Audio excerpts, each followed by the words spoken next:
अगला टॉपिक है, ठीक है, force on a charge. Force on a charge, जब चार्ज पार्टिकल, ठीक है, इलेक्ट्रिक फील्ड और मैग्नेटिक फील्ड में मूव करता है तो कितने तरह के फोर्स उस पे लगते हैं, ठीक है। What are the forces experienced by charge particle when the charge particle is in motion in the region of electric field और मैग्नेटिक फील्ड और in the region of both electric and magnetic field.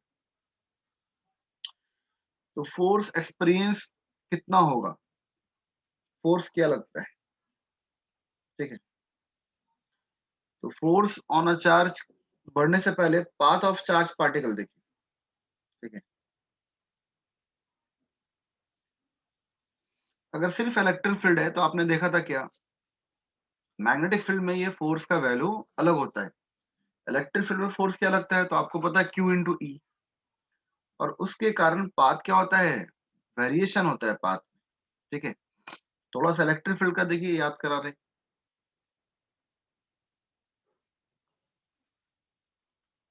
अगर ये आपका charge plate है,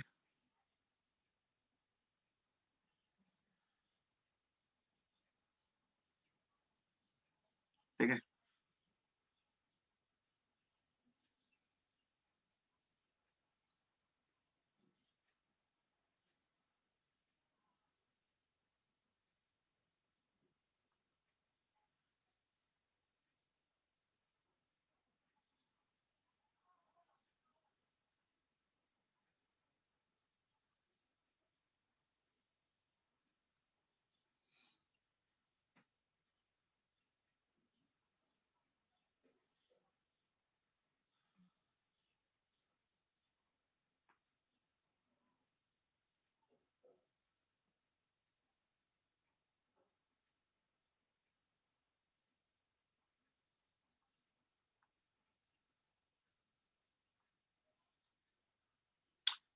अब देखिए, मान लीजिए यहाँ पे चार्ज पार्टिकल है आपका, मान लीजिए यहाँ पर आपने प्लस है,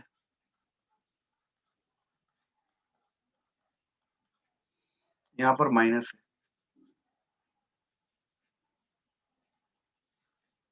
ठीक है। Positive charge plate and this is what negative charge plate. जब पॉजिटिव और नेगेटिव चार्ज प्लेट है मतलब क्या, यहाँ पर एक रीजन ऑफ इलेक्ट्रिक फील्ड बनेगा, ठीक है, रीजन ऑफ इलेक्ट्रिक फील्ड बनेगा। कहां से कहां, from positive to negative, from positive to negative. Direction of electric field क्या होगा, ये पॉजिटिव से नेगेटिव। यहाँ भी डायरेक्शन ऑफ इलेक्ट्रिक फील्ड क्या होगा, इधर होगा, पॉजिटिव से नेगेटिव, ठीक है। तो this is the region of electric field. अब यहाँ पे अगर आपका चार्ज पार्टिकल है, आपने थ्रो किया एक चार्ज पार्टिकल को, मान लीजिए पॉजिटिव नेचर का चार्ज है, क्या ये पॉजिटिव नेचर का चार्ज पार्टिकल है।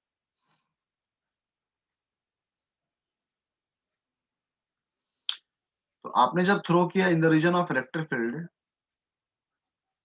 ये पॉजिटिव है। अब इस पे फोर्स क्या लगेगा, तो बार बार फोर्स क्या लग रहा है, अपवर्ड डायरेक्शन में। कितना लग रहा है, F is equal to Q E. Force का वैल्यू क्या है, एफ इज इक्वल टू, तो जब भी इलेक्ट्रिक फील्ड है तो force experienced by charge particle आपने क्या देखा, F is equal to Q ई,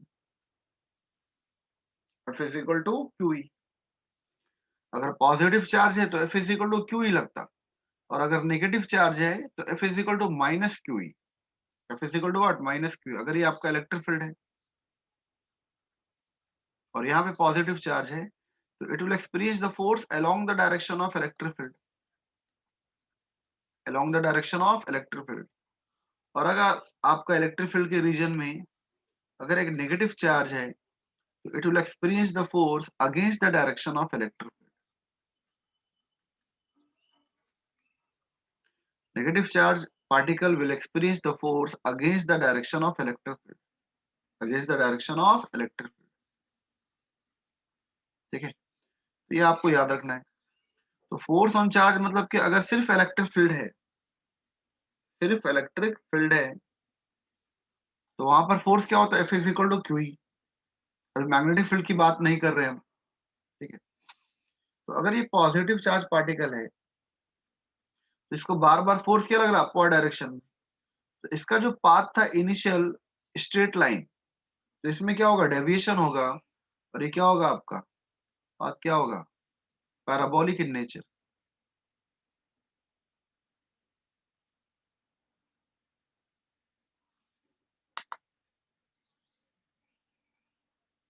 ठीक है, क्या होगा, पैराबोलिक इन नेचर। बार बार ये क्या हो रहा है, फोर्स एक्सपीरियंस कर रहा है upward direction due to the region of electric field.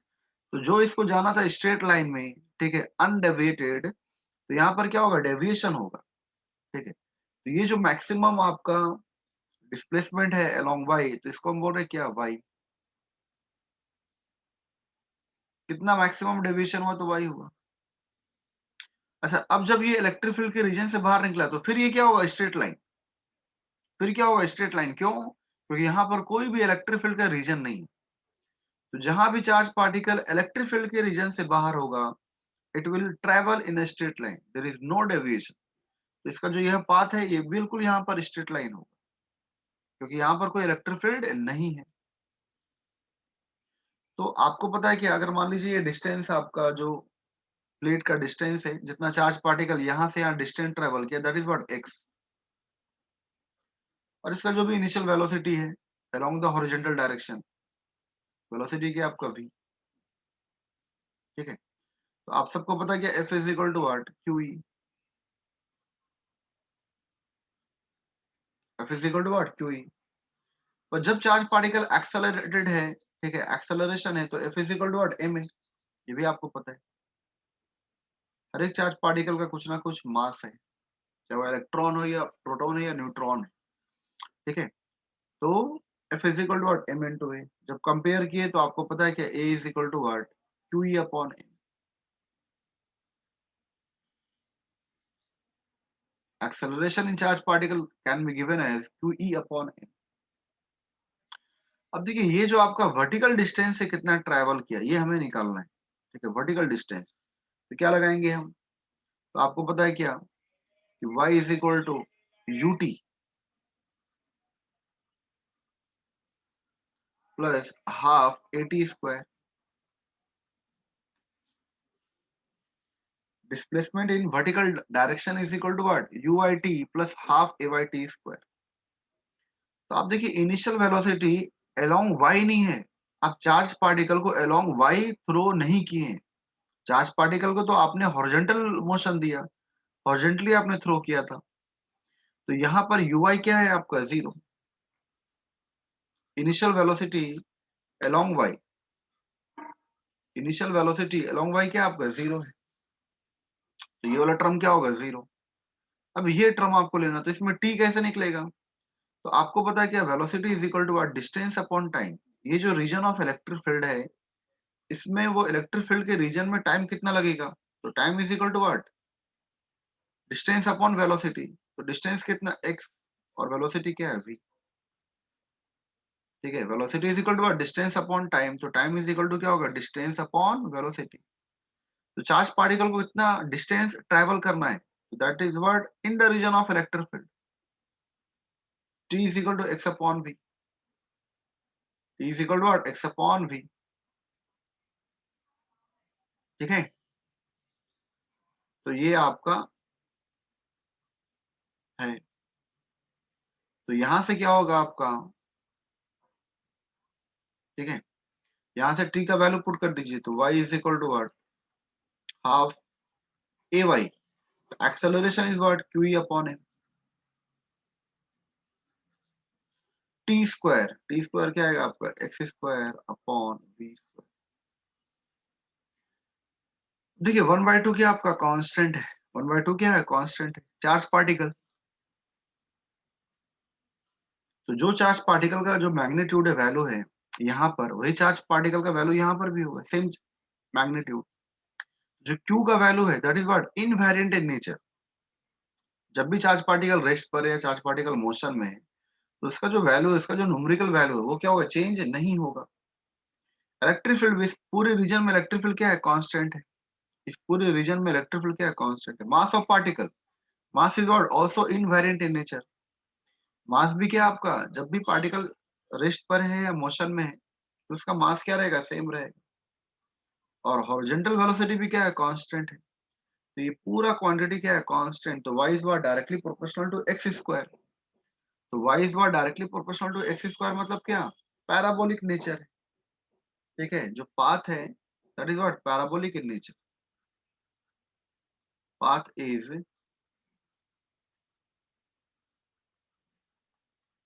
Parabolic in nature. Path is what parabolic in nature. तो ये इंपॉर्टेंट याद रखना है, path is what parabolic in nature. तो when the charge particle travel along the direction of electric field, when the charge particle travel along the region of electric field only, then the path is what parabolic in nature। Path क्या होगा आपका, parabolic in nature. ठीक है, अगर मान लीजिए यही plate आपका ऐसा रहता, चार्ज प्लेट इस टाइप का दिया रहता कि ये पॉजिटिव है,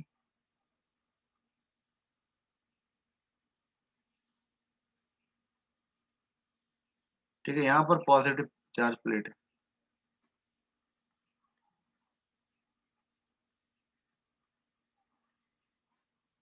तो इलेक्ट्रिक फील्ड का डायरेक्शन क्या होता है, ये होता पॉजिटिव से नेगेटिव।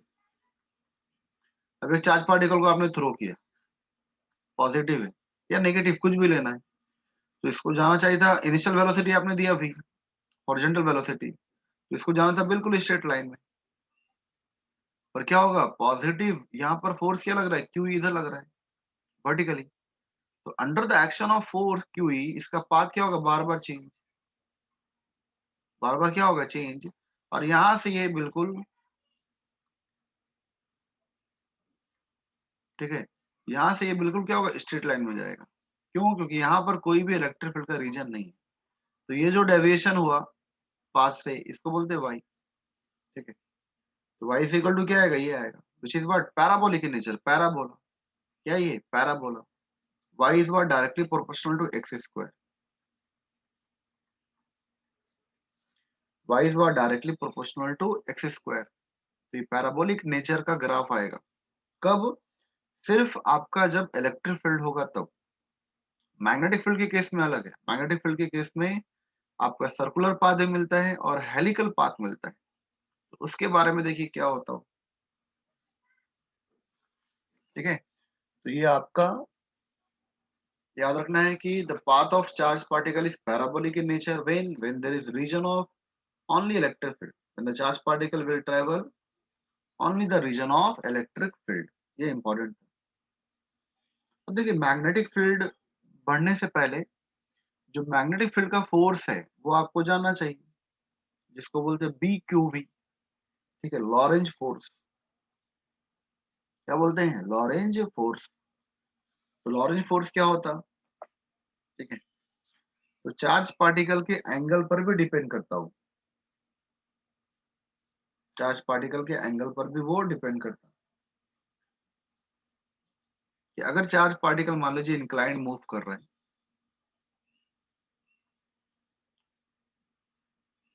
अगर एक चार्ज पार्टिकल ही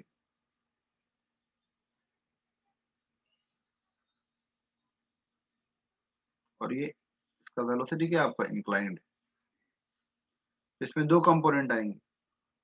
ठीक है, क्या आएंगे, दो कंपोनेंट, इसका हॉरिजॉन्टल कंपोनेंट भी और इसका वर्टिकल कंपोनेंट भी। तो magnetic field depends upon velocity depends upon the vertical component v sin theta. और वेलोसिटी का एंगल किसके साथ लेना है, with the direction of magnetic field. Theta मतलब क्या, with the direction of magnetic field. मान लीजिए अगर ये मैग्नेटिक फील्ड इधर है और ये एंगल बन रहा है थीटा,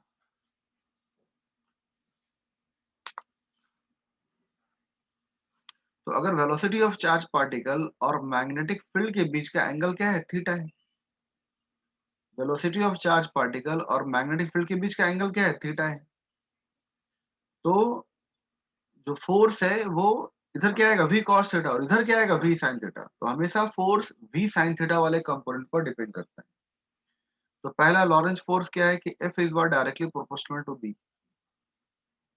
भाई जिस तरह ज्यादा इलेक्ट्रिक फील्ड होगा, उतना ज्यादा स्ट्रॉन्गर इलेक्ट्रिक फील्ड, उतना क्या होगा? चार्ज पार्टिकल पे फोर्स ज्यादा लगेगा।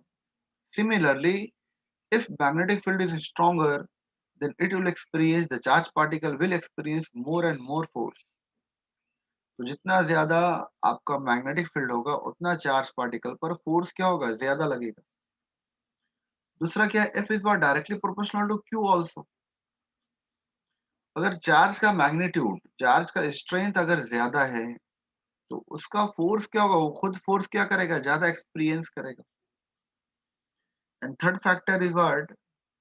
F is directly proportional to V of sin theta. It does not depends upon the V cos theta. It depends upon the perpendicular component, ठीक है, of velocity with which it is making angle with the direction of magnetic field. ठीक है, तो directly proportional to the component of velocity along a direction perpendicular to the direction of magnetic field. Perpendicular to the direction of magnetic field. तो F is directly proportional to V sin theta. तो जब combine करेंगे, यहाँ पर एक constant आएगा, ठीक है, स्मॉल के, और इक्वेशन क्या आएगा? B Q V sine theta. B Q V sine theta, ठीक है। पर ये जो कांस्टेंट ऑफ प्रोपोर्शनलिटी है, उसका जो वैल्यू है 1 होता। क्या होता है? 1। ठीक है, तो जो आपका इक्वेशन आएगा, k इज इक्वल टू क्या होता है? 1। एक्सपेरिमेंटली फाउंड वैल्यू है ये। The value of the constant k is what? Found to be 1। Therefore the equation of force F is equal to what? b q v sin। या फिर अगर vector form में लिखेंगे, तो F इज इक्वल टू क्या आएगा? q और v cross v। ठीक है, v क्रॉस b क्यों? क्योंकि वहां पर साइन थीटा है। तो जब क्रॉस मल्टीप्लीकेशन होगा, ठीक है, तो आपको पता है दो वेक्टर का क्रॉस मल्टीप्लीकेशन क्या होगा? a cross b is equal to what? A B sine theta and direction vector. ठीक है, यहाँ पर क्या आपका q स्केलर है, तो q बाहर गया, q और v cross b, the cross multiplication between v and b। अच्छा देखिए, यहाँ पर आपको यहाँ देखना है कि दो वेक्टर का क्रॉस मल्टीप्लीकेशन क्या है? v cross b। क्या है? v cross b। मतलब एंगल किसके बीच बन रहा है? ये जो साइन थीटा आएगा, किसके बीच आएगा? वेलोसिटी एंड मैग्नेटिक फील्ड के बीच। वेलोसिटी एंड मैग्नेटिक फील्ड के बीच, हमेशा याद रखना है। मान लीजिए आपको डायरेक्शन ऑफ मैग्नेटिक फील्ड दिया है इनवर्ड,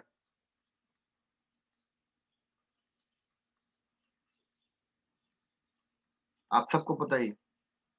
इसका मतलब क्या होता है? Inward magnetic field. Direction of magnetic field is what? Inward direction. ठीक है, तो ये क्या है आपका? परपेंडिकुलर टू द प्लेन, मतलब बिल्कुल डाउनवर्ड जा रहा है, नीचे। समझ में आ रहा ना? डायरेक्शन क्या है आपका? इनवर्ड। तो perpendicular to the plane and inward direction में। पर आपने चार्ज पार्टिकल को कुछ इंक्लाइन थ्रो किया, ये वेलोसिटी और ये चार्ज पार्टिकल। तो अब यहाँ पर फोर्स कितना लगेगा? चार्ज पार्टिकल को फोर्स कितना लगेगा? तो आपको देखना डायरेक्शन ऑफ मैग्नेटिक फील्ड से, कि डायरेक्शन ऑफ मैग्नेटिक फील्ड क्या? मेरा ये, और वेलोसिटी मेरा ये। तो अब मेरा एंगल क्या होगा? ये होगा थीटा। क्या होगा मेरा? थीटा ये होगा। तो आपको हमेशा याद रखना है कि एंगल क्या देखना है आपको? The velocity vector and the magnetic field vector. Velocity vector and magnetic field vector, इनके बीच आपको एंगल देखना है। ठीक है, तो ये ध्यान देना आपको।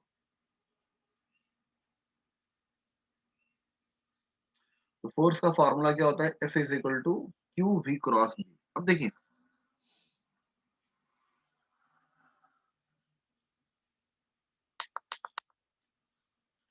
जो आपका इक्वेशन है, F is equal to what? Q V cross V cross B। तो अगर यहाँ पर मान लीजिए पहला केस क्या है, when the charged particle is at rest, velocity is zero, when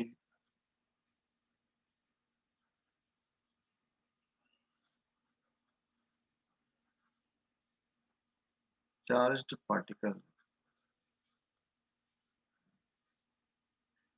is at rest, when charged particle is at rest। तो कहने का मतलब क्या, दैट इज वेलोसिटी क्या आपका जीरो। तो जब वेलोसिटी जीरो होगा तो फॉर्मूला क्या, F is equal to B Q B sine theta. F is equal to what, अगर स्केलर फॉर्म में देखा जाए तो B Q V sine theta. जब वेलोसिटी होगा तभी तो एंगल बनेगा। जब वेलोसिटी होगा चार्ज पार्टिकल में तभी क्या होगा, with the direction of magnetic field ये एंगल बनाएगा। ठीक है, तो जब आपका वेलोसिटी ही जीरो है तो फोर्स क्या होगा, जीरो। फोर्स क्या होगा आपका, जीरो। तो याद रखना है F is equal to what, zero. तो कहने का मतलब क्या, स्टेशनरी चार्ज पार्टिकल में कोई भी मैग्नेटिक फोर्स नहीं लगता, याद रखना आपको। ठीक है, अगर चार्ज पार्टिकल स्टेशनरी है, रेस्ट पर है, तो the stationary charge particle, the charges which are at rest will not experience any force, magnetic force. उस पर सिर्फ इलेक्ट्रिक फोर्स तो लगेगा। ठीक है, अगर मान लीजिए इलेक्ट्रिक फील्ड भी है तो उस पर क्या होगा आपका, चार्ज पार्टिकल का पर F is equal to Q ही लगेगा। उस पर सिर्फ इलेक्ट्रोस्टैटिक फोर्स लगेगा, इलेक्ट्रिक फोर्स। पर मैग्नेटिक के लिए चार्ज पार्टिकल को मोशन में होना जरूरी है। ठीक है, आपको पता है क्या, जहां भी करंट कैरिंग कंडक्टर वहां पर मैग्नेटिक फील्ड होगा। ठीक है, ऐसे वहां पर भी एंगल डिपेंड होता है। आपको पता है कि अगर आपका वायर है, करंट कैरिंग वायर, तो उसके बिल्कुल अगर ऑब्जर्वेशन पॉइंट सामने है या बिल्कुल पीछे है तो भी यहाँ पर मैग्नेटिक फील्ड क्या होगा, जीरो होगा। तो जब चार्ज पार्टिकल मोशन में होगा, तो मोशन मतलब क्या, the flow of charge particle with respect to time. ठीक है, क्यू बाई टी, वहां पर क्या होगा, करंट आएगा। जब चार्ज पार्टिकल मोशन में होगा तो rate of flow of charge मतलब क्या, वहां पर करंट होगा। और जहां भी करंट होगा वहां पर क्या होगा, वहां पे एक प्रोबेबिलिटी, वहां पर एक चांस है कि वहां पर मैग्नेटिक फील्ड होगा। ठीक है, तो इसलिए आपको हमेशा याद रखना है कि अगर चार्ज पार्टिकल रेस्ट पर है तो वहां करंट ही क्या होगा, जीरो। जब करंट ही जीरो है तो वहां पर मैग्नेटिक फील्ड क्या होगा, जीरो। मैग्नेटिक फील्ड क्या होगा, जीरो होगा। ये ध्यान देना है। स्टेशनरी चार्ज पार्टिकल, ये स्टेटमेंट लिखना है आपको, stationary charge particle will not experience any force. ठीक है, ये स्टेटमेंट आपको लिखना है, stationary charge particle will not experience any magnetic force. ठीक है, ये तो यहाँ पे आप लिख लेंगे इसको। दूसरा क्या है कि अगर आपका थीटा, मान लीजिए यहाँ पे थीटा जो है वो 0 डिग्री या फिर 180 डिग्री पाई। अगर थीटा आपका क्या है, मतलब जिधर आपका मैग्नेटिक फील्ड है, मान लीजिए इधर मैग्नेटिक फील्ड है और इधर ही आपका चार्ज पार्टिकल ही मूव कर रहा है, इधर ही चार्ज पार्टिकल मूव कर रहा है, या फिर आपका डायरेक्शन ऑफ मैग्नेटिक फील्ड ये है और वेलोसिटी किधर है, इधर। So when the velocity of charge particle is along the direction of magnetic field, ठीक है, that is what parallel to each other, and when the velocity is against the direction of magnetic field, तो यहाँ पे जब parallel होगा 0 degree और जब 180 degree होगा मतलब क्या, एंटी पैरेलल। ठीक है, तो यहाँ पर भी फोर्स क्या होगा, जीरो होगा। क्यों, क्योंकि साइन थीटा क्या है, जीरो। तो साइन जीरो का वैल्यू क्या होता है, जीरो होता है, या साइन 180 का वैल्यू क्या होता है, जीरो। तो again there is no magnetic force. ये भी याद रखना है, ऐसा नहीं कि जहां भी चार्ज पार्टिकल मूव कर रहा है, देखिए यहाँ तो चार्ज पार्टिकल मूव कर रहा है, यहाँ वेलोसिटी है, यहाँ पर चार्ज पार्टिकल का वेलोसिटी भी है और यहाँ पर रीजन ऑफ मैग्नेटिक फील्ड भी है। तो ऐसा नहीं कि हर रीजन में जहां भी चार्ज पार्टिकल मोशन में है वहां पर उसको मैग्नेटिक फोर्स लगेगा ही नहीं।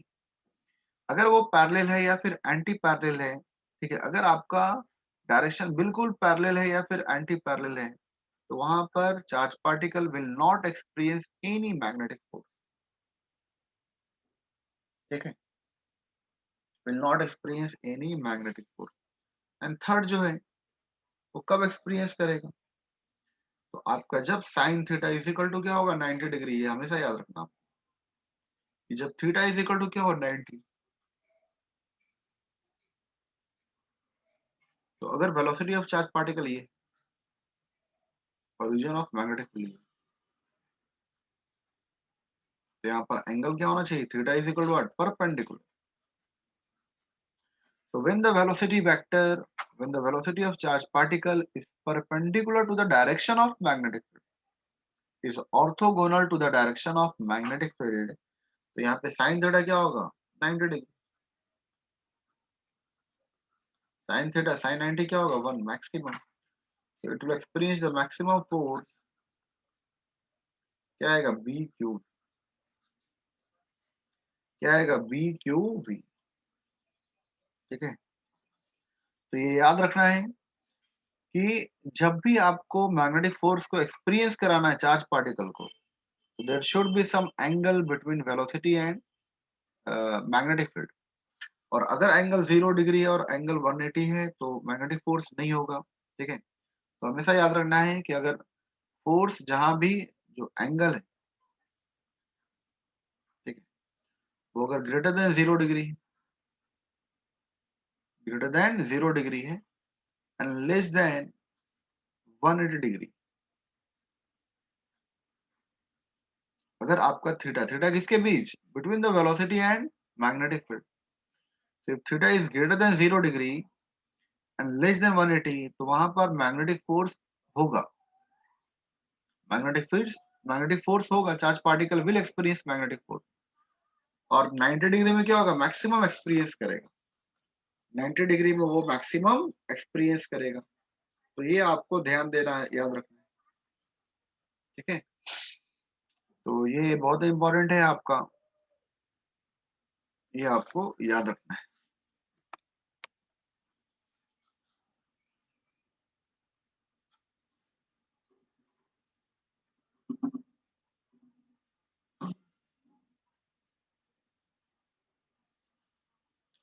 अब देखिए, जो मैग्नेटिक फील्ड का डायमेंशनल फॉर्मूला क्या होगा, ये भी बहुत इंपॉर्टेंट है.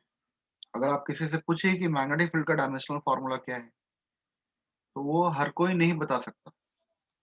ठीक है, जो बड़े बड़े फैकल्टी वो कंफ्यूज हो जाते हैं कि भाई मैग्नेटिक फील्ड का डायमेंशनल फॉर्मूला कहाँ से निकलेगा.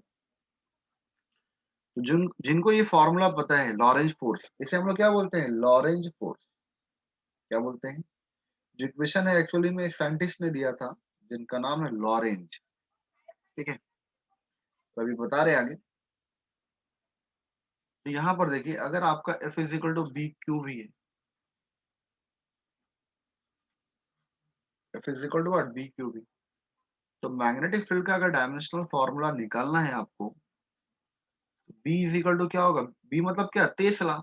आपको पता है कि the unit of magnetic field, ऐसा यूनिट क्या होता है? टेस्ला होता है. और सीजीएस क्या होता है? गॉस होता है. तो बी इज इक्वल टू क्या आएगा? F upon Q. तो यहाँ से बहुत आसानी से आपका डायमेंशनल फॉर्मूला निकल जाएगा. फोर्स मतलब कि आप सबको पता है mlt-2, mass into acceleration, metre पर सेकंड स्क्वायर, अपॉन चार्ज. तो चार्ज क्या होता है? आप सबको पता है कि I is equal to what? Q by T. तो कूलम इज इक्वल टू क्या होगा? Ampere. Ampere is what? Unit. इसका जिस तरह आपका मीटर, मीटर किसका यूनिट होता है? लेंथ का. किलोग्राम, केजी, मास, तो किसका यूनिट होता है? मास. यहाँ पर फिजिकल क्वांटिटी लिखते हैं हम लोग. तो charge is equal to what? Ampere second. तो एम्पेयर मतलब क्या? करंट. और टाइम मतलब क्या? टी. तो क्यू निकल गया. वेलोसिटी मतलब क्या? मीटर पर सेकंड. ठीक है, वेलोसिटी मतलब क्या? मीटर पर सेकंड, एल टी माइनस. ठीक है, मीटर पर second. So this is the dimensional formula of magnetic field. This is the dimensional formula of magnetic field. क्या होगा? एम. ठीक है, अब देखिए यहाँ एल और ये एल क्या हुआ? Cancel out. यहाँ पर जो एल है और यहाँ पर जो एल है क्या हुआ? Cancel out. ठीक है, तो एल का पावर क्या आएगा? 0. एल का पावर क्या आएगा आपका? 0. अब यहाँ देखिए टी का पावर -2 है, टी का पावर -2, और यहाँ देखिए यहाँ पर आपका जो टी है और यहाँ पे टी का पावर -1, तो यहाँ बेस सेम तो पावर क्या हो गया, ऐड हो गया। यहाँ पर बेस सेम तो पावर क्या हो गया, ऐड। यहाँ पर 1 है और ये -1 है, तो यहाँ क्या हो गया, 0 हो गया। ऊपर का बचेगा, तो कितना बचेगा, तो mt-2।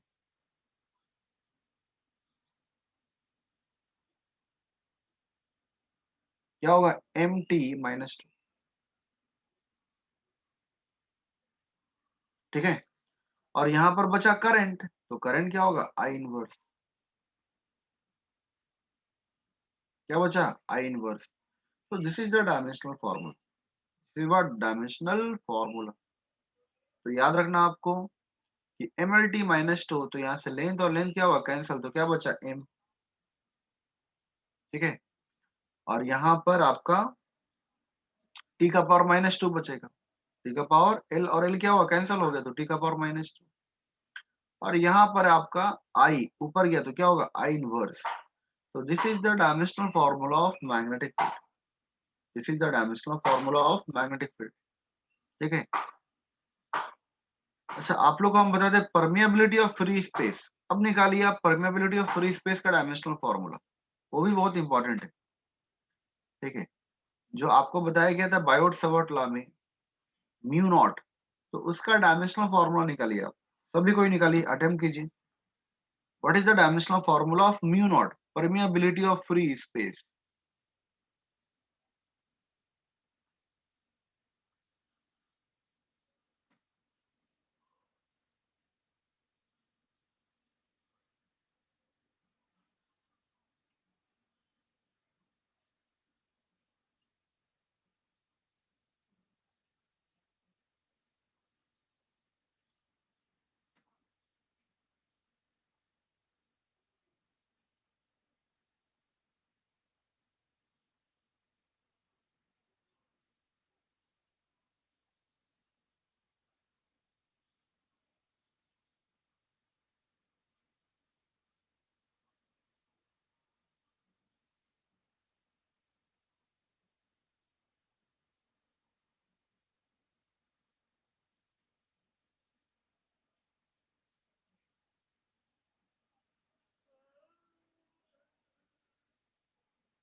तो आपको पता है क्या कि magnetic field can be given as mu naught upon 4 pi ideal sin theta upon r square. So this is what the small magnetic field due to small length of current carrying conductor. तो अगर आपको mu not का dimensional formula निकालना है, तो क्या होगा, 4 पाई तो क्या आपका रेडियन स्टेरेडियन आपका डायमेंशनलेस क्वांटिटी है। तो यहाँ से क्या आएगा आपका b इंटू आर स्क्वायर, ठीक है, अपॉन आइडियल थीटा। थीटा भी क्या है, रेडियन के टर्म में मेजर होता है, तो यहाँ पे डायमेंशनल फॉर्मूला नहीं है इसका। तो B R square upon ideal B. तो म्यू नॉट निकालने के लिए सबसे पहले आपको मैग्नेटिक फील्ड का डायमेंशनल फॉर्मूला पता होना चाहिए। अगर आपको mu naught permeability of free space निकालना है, ठीक है,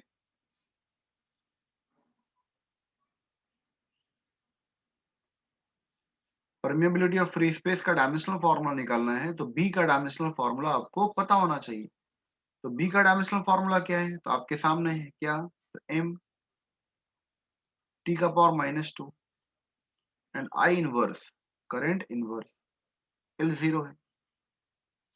आर स्क्वायर डिस्टेंस का स्क्वायर लेंथ का स्क्वायर क्या आएगा एल स्क्वायर अपॉन आई मतलब क्या करंट एम्पेयर ही सही है तो यहाँ पर क्या है करंट एंड लेंथ लेंथ मतलब क्या एल लेंथ मतलब क्या एल तो this is the dimensional formula of permeability of free space कितना आएगा तो एम अब देखिए एल का देखिए एल यहाँ पर और ये क्या हुआ कैंसल आउट यहाँ पर एल है और यहाँ पर क्या आपका एल स्क्वायर था तो एल और एल क्या हुआ गेट्स कैंसल तो क्या बचा एल